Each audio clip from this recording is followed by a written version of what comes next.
wakaamua kuniwasha moto. Walinivua ile suruali nilikuwa nimevaa, nikabakiwa na bukta. Wakanitoa sweta nilikuwa nimevaa, wakanimwagia mafuta taa, nikawa sijawaka moto vizuri. Wakachukua petroli wakanimwagia tumboni na mgongoni, wakawa wananiwasha moto, wakaniwasha nikawaka.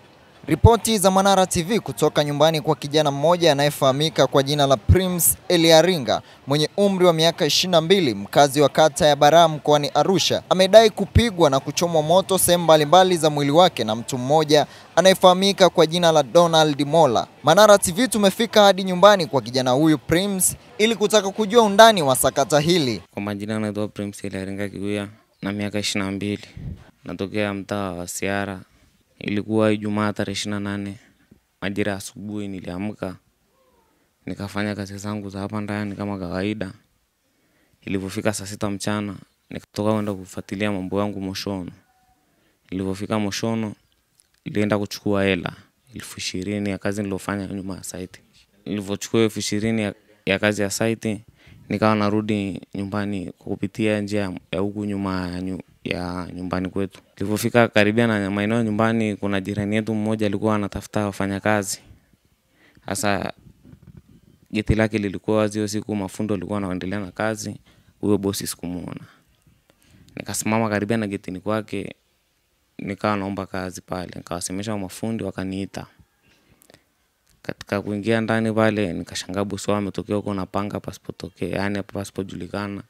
Alinirukia, akaanza kunipiga mapanga, akawaambia mafundi wake wafunge geti. Walipokuwa walinipiga, wanadai kwamba wanaibiwa, sijui ameibiwa ndo sema nini, na vifaa vya mafundi na magrili. Nikawa namuelezea kwamba mimi ni jirani yako, nilikuwa na shida na kazi, wala kutaka kusikia hiyo. Walinipiga kuanzia saa 6 mpaka saa 11. Ilipofika saa 11, saa 10 hivi wakaamua kuniwasha moto. Walinivua ile suruali nilikuwa nimevaa, nikabakiwa na bukta. Wakanitoa sweta nilikuwa nimevaa, wakanimwagia mafuta taa, nikawa sijawaka moto vizuri. Wakachukua petroli wakanimwagia tumboni na mgongoni, wakawa wananiwasha moto, wakaniwasha nikawaka. Nikawa nafurukuta pale, ile moto ikawa haitaki kuzima, imenichoma sana kwa muda, mwishoni ikazima. Wakaona itoshi, wakachukua mfuko na nailoni, wakaamua wanidondoshe mgongoni ili inate. Ilivonata wakawa wanakuangua na panga na wanaichuna ile gamba la ile mfuko, wanatoa na ngozi. Ilikuwa ni maumivu sana, ila walivomaliza hapo wakanifunga mikono na miguu, wakaniweka kwenye buti, akanipeleka kwa mwenyekiti. Amefika kwa mwenyekiti, akamwambia mwenyekiti, wewe nimemkamata mwizi kwangu. Mwenyekiti akamwambia onyesha ushahidi pale kwako kuna makamera. Hana ushahidi. Mwenyekiti akamwambia basi mimi siwezi kumpokea huyu mtu kwa hali yake ilivyo, nenda Central. Akafunga buti, maana alikuwa amefungua, akafunga, akawasha gari, akaondoka kaenda Central. Tulipofika Central akawa anapiga story na maafande. Wamepiga story pale muda mrefu. Walipopiga story muda mrefu, wakati nimefika Central, wakati huo nilikuwa kwenye buti, maafande akamwambia nini? Akamwambia nimeleta mwizi hapa, alikuwa ananibia kwangu. Akamwambia onyesha ushahidi. Hana ushahidi. Wakasema yeye mtu mwangalie, wakafungua buti, wakafunga baada ya kuniona. Wakaendelea kupiga story pale. Sasa sijui ndo alikuwa anamwambia nini. Wamekaa pale wamepiga story sana. Akapewa maelekezo kwamba sijui afanyeje. Nikaona ameingia kwenye gari, akawasha, tukaenda hospitali. Tumefika Mount Meru pale, akanitelekeza, akasema nijui alinyokota, wanakijiji wamenipiga, wameniwasha moto, kwa hiyo ni msamaria mwema. Akaniacha pale akaishia.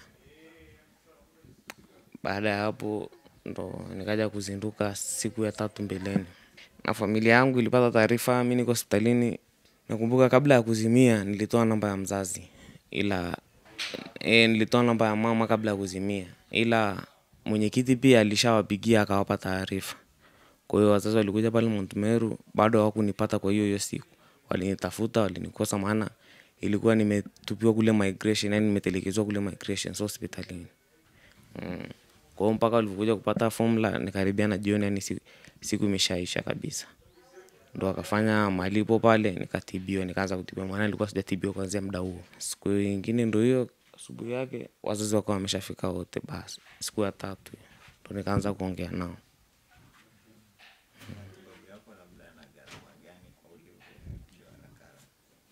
Kwa matibabu pale mimi siku ile alikuwa anaenda ni la nyingi kidogo kwanza, maana nilisikia ni 500 na ila sikuelewa gharama ni shilingi ngapi, maana bado yenyewe matibabu sikupata yote zaidi kwa sababu hela ilikuwa hamna.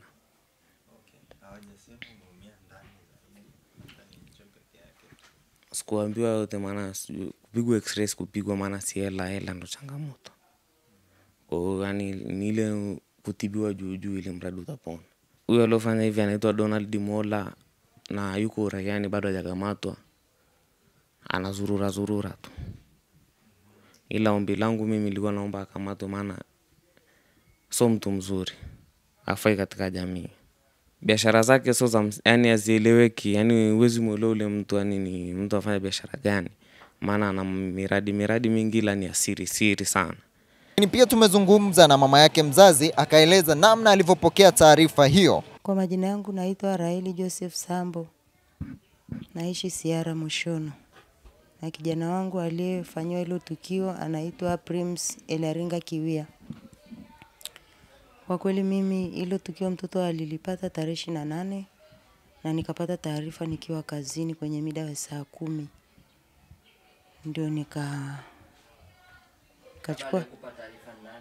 nilipewa taarifa na shemeji yangu ambaye alipigiwa na mwenyekiti. Kwa hiyo ikabidi tu nijikaze nichukue toyo nije nyumbani. Hapa nyumbani nikauliza sasa kijana yuko wapi, nikaambiwa habari zimetoka kwamba ni wakwenda kutafuta kule hospitali ya Mount Meru.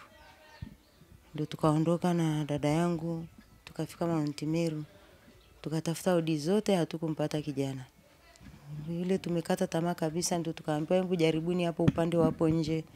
Naona ni hapo sio ndio wanaita migration. Ndio tukaenda hapo tukaulizia tukaambiwa kuna kijana aliletwa hapa anaitwa Prince. Ndio yeye, nikasema yeye ndio yeye.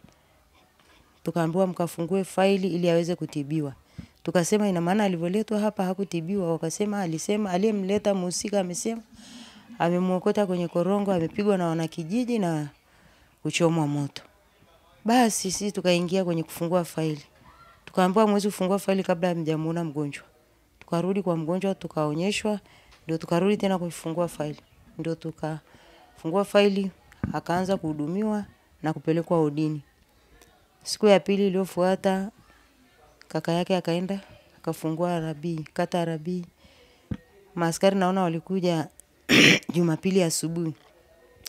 Walikuja na nani sijui kwa sababu mimi nilikuwa hospitali. Ila wanasema walipofika getini waligonga wakauliza wakaambiwa mhusika hayupo.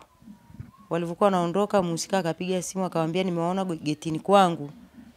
Akamuuliza askari ambaye walikuwa pamoja na waliofika kwamba nakufahamu wewe kuna nini, akaambiwa tunakuhitaji kituoni.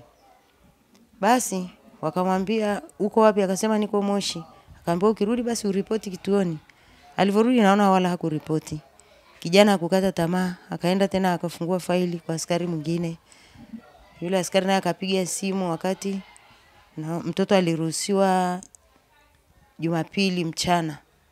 Akatupigia simu Jumatatu huyo mwingine. Akasema kwamba mko wapi, nikamjulisha tuko nyumbani, naweza kuja kumchukua mtoto maelezo, nikamwambia unaruhusiwa. Akasema sawa nakuja. Kidogo akapiga simu akasema niko busy nimeenda USA. Nikamwambia mna shida, hata kesho ni siku nyingine pia. Kesho yake nikapiga mimi nikamwambia nipandishe na huyu mtoto, akasema ni sawa. Nikamwambia ngoja basi nitafute bajaji nimlaze kwenye bajaji aje. Ile tunataka kufanya process za kuondoka hapa, akasema subiri kidogo nitawapigia. Hakupiga tena. Basi mimi nikaendelea kukaa hivyo na uguza mgonjwa hapa.